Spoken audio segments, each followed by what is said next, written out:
Hey, it's Tucker Carlson. The Biden administration arrested Donald Trump this afternoon. They had him arraigned and fingerprinted in a Miami courthouse like the accused felon he now technically is. These were the first steps in a process that is designed to put Donald Trump behind bars for the rest of his life. Cable news carried every moment of it live. It's unprecedented, they told us, with what looked like shock. But they weren't shocked. They knew this was coming. Everyone who's paid attention knew it was. What just happened was always going to happen. It's been inevitable since February 16th, 2016. That's the day Donald Trump made a blood enemy of the largest and most powerful organization in human history, which would be the federal government. Despite what you may remember, it wasn't anything that Trump had said about immigration or trade with China or rapists from Mexico. Those are the stories that dominated the headlines that year. Trump's a racist, they screamed. Stop him.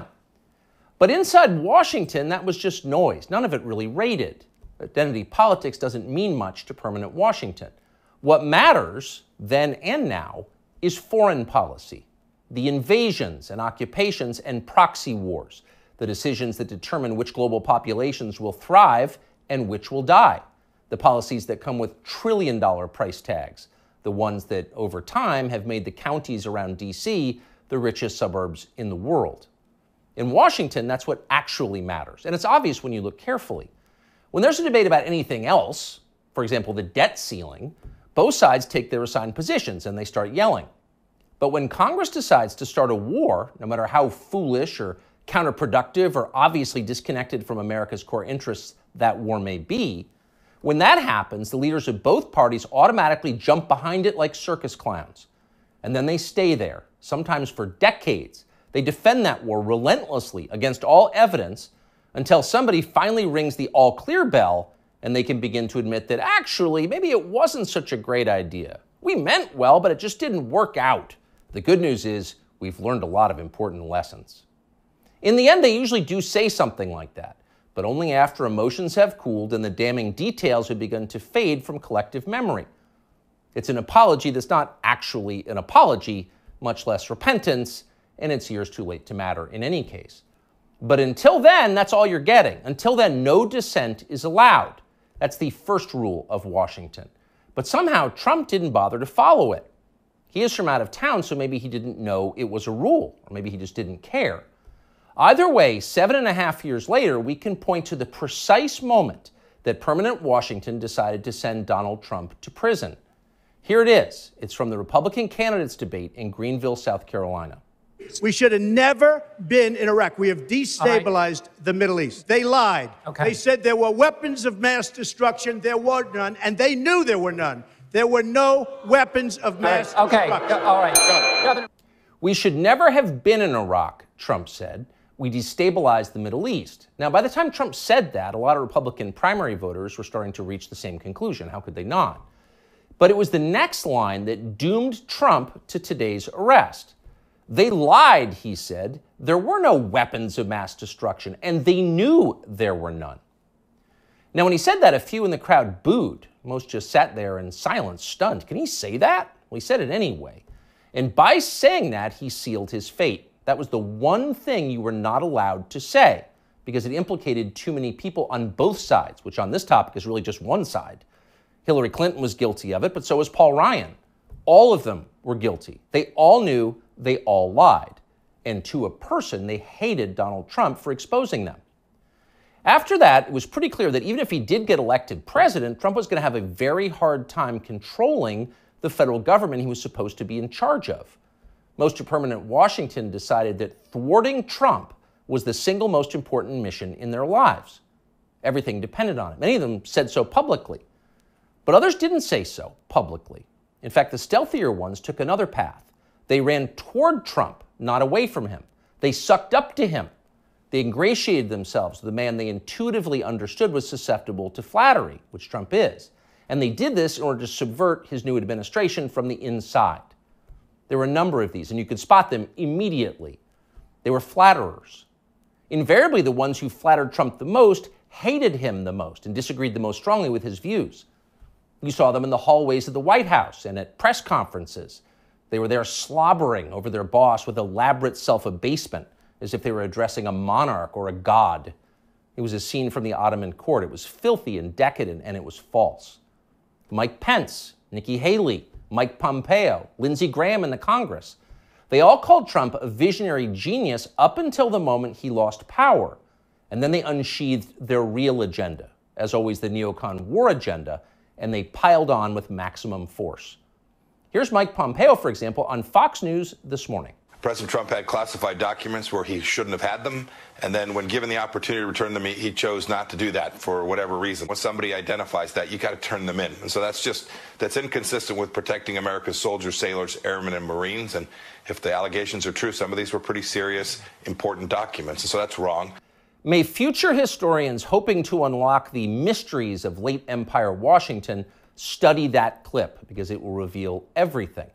That very same Mike Pompeo, the one who's sneering at Donald Trump on TV this morning, that guy served Donald Trump as both CIA director and as Secretary of State.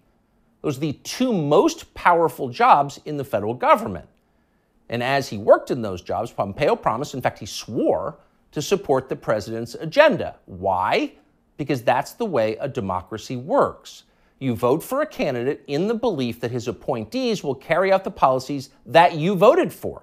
It's not about the president, it's about you, the voter.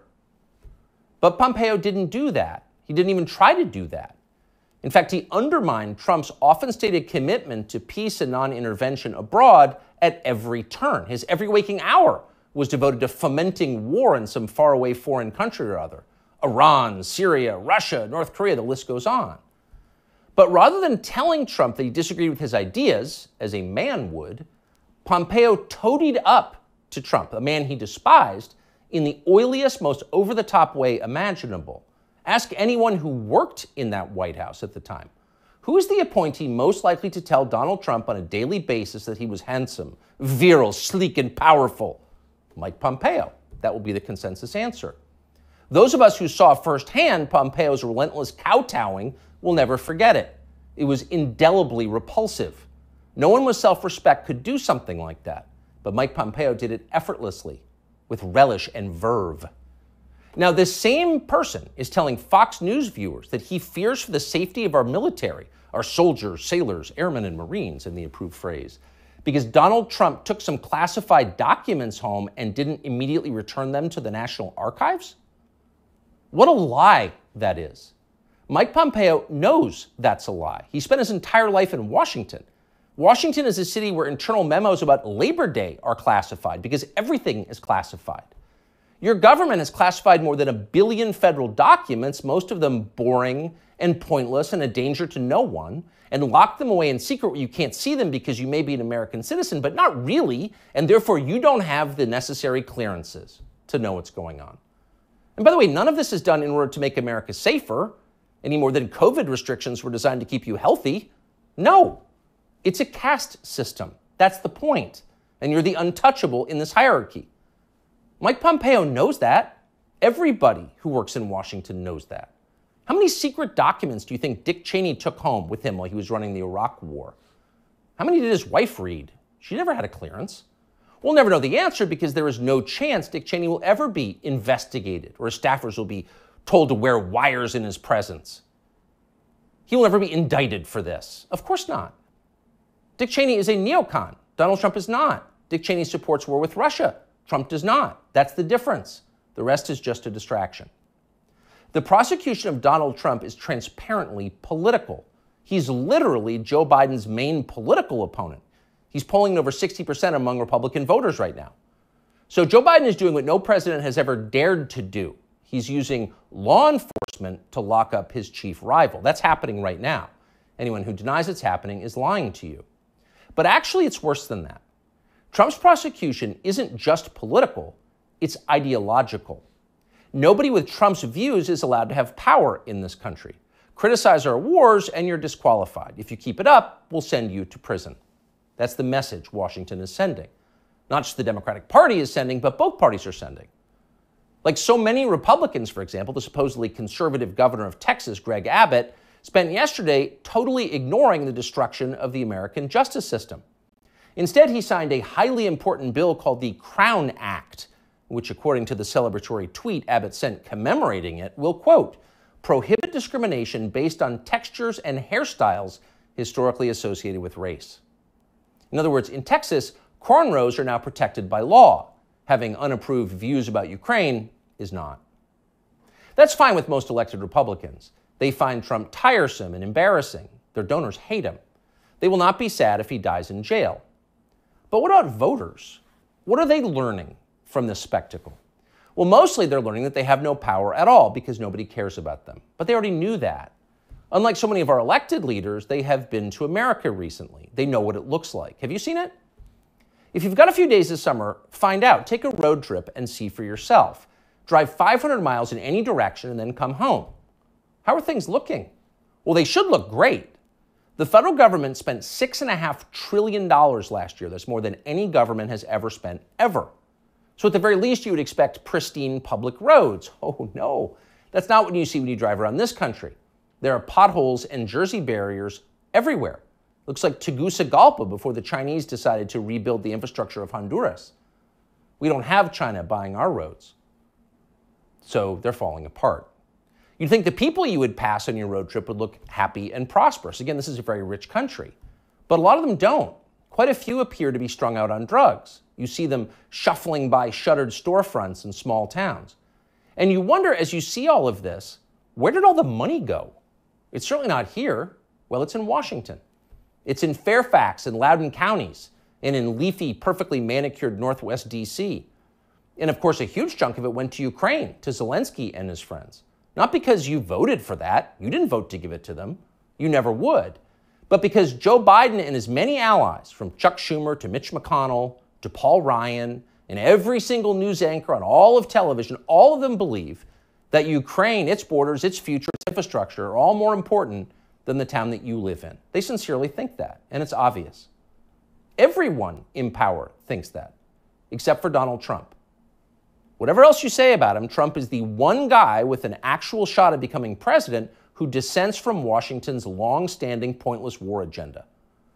And for that one fact, they're trying to take Trump out before you can vote for him. And that should upset you more than anything that's happened in American politics in your lifetime. Even if you don't plan to vote for Donald Trump, even if you would die before voting for Donald Trump, which is your right, and a lot of good people feel that way, even still, the destruction of our democracy, which is the right of voters to support any candidate they want, even candidates who don't want war with Russia, the destruction of that should keep you up at night. Yes, Donald Trump is a flawed man, but his sins are minor compared to those of his persecutors. In this life, we don't get to choose our martyrs. We can only choose our principles, and America's are at stake. Younger people say the news is full of lies. Kennedy's motorcade. 239 people. The death of Jeffrey Epstein.